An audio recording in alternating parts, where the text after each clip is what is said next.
about the history of Scotlandville? What you know? But yeah, I'm finna say, ain't that over? Well, I went to Scotlandville from 1973 to 1977. They were the Scotlandville Hornets then, like they are now and stuff. We was known back then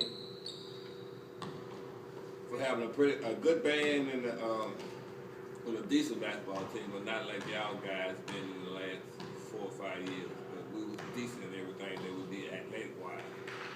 Academic-wise, Scotlandville was a strong school. They had a good choir back during that particular time. They had a strong ROTC. And back when I was going to school from 73 to 77, Robert D. West was the principal. He had been the principal at Scotlandville for a good while. That's from the administration side now. What else you want me to expand on? Can you tell me about the changes from the Hornets to the Eagles, back to the Hornets, as in academic-wise and community-wise, how things? I don't know exactly how that came to pass, but I do know someone that voted, whatever the problem was, voted to close Scotlandville down as a public school in the end of 1982. That was the last year the Scotlandville Hornets was in existence.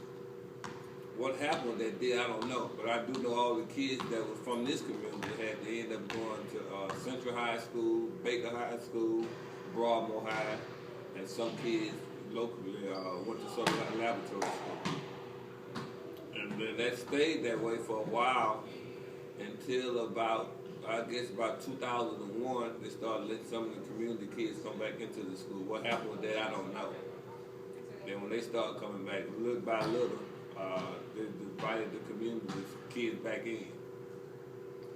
And the kids came back in, back along during that time, Houseman, who basically everybody know big at school all the time, he had formed alumni at this little place that he used to sell food out of, right in Scotland.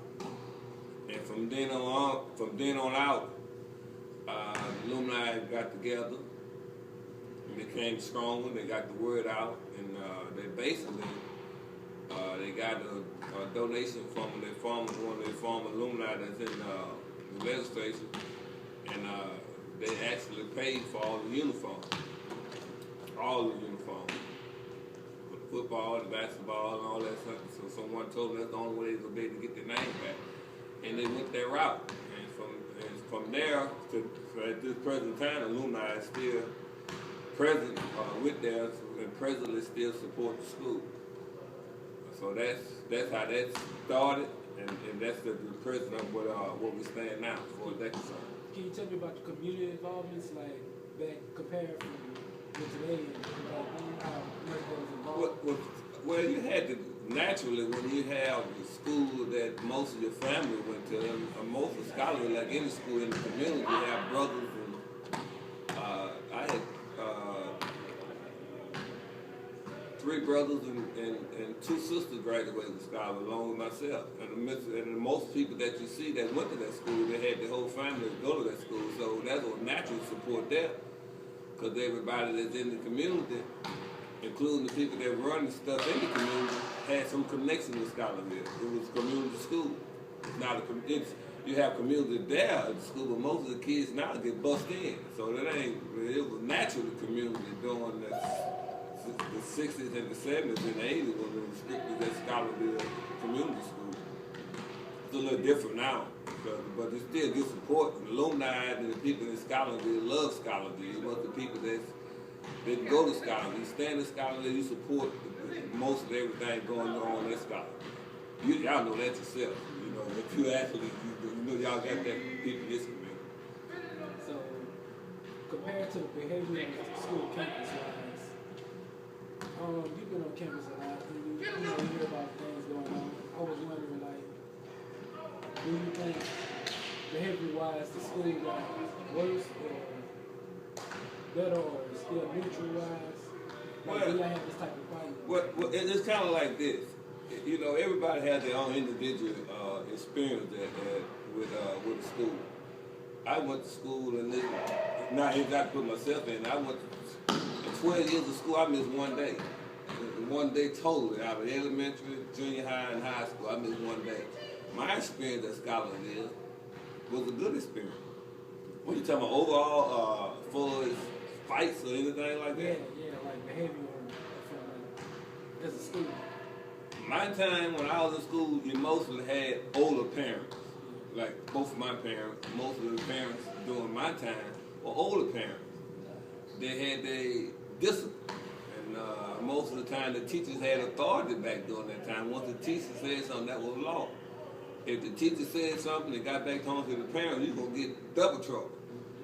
It's just now, you just have more young mothers and more parents that's just not old as the parents during my particular time. That's why things are so different now. If the teachers try to discipline kids now, the parents ought to come back and get on the teacher instead of letting authority be authority like it was during our time. So, from a discipline point of view, from a respect point of view, back then was better than now because you have more mature parents back during my particular time. Now you have more academic choices now because of the magnet program, because of the engineering program, the business program, the law program. You have more to offer kids from an academic point of view, and they get probably better scholarships. From that point of view, it's better. From the education side, the things that you have now that you didn't have during that particular time.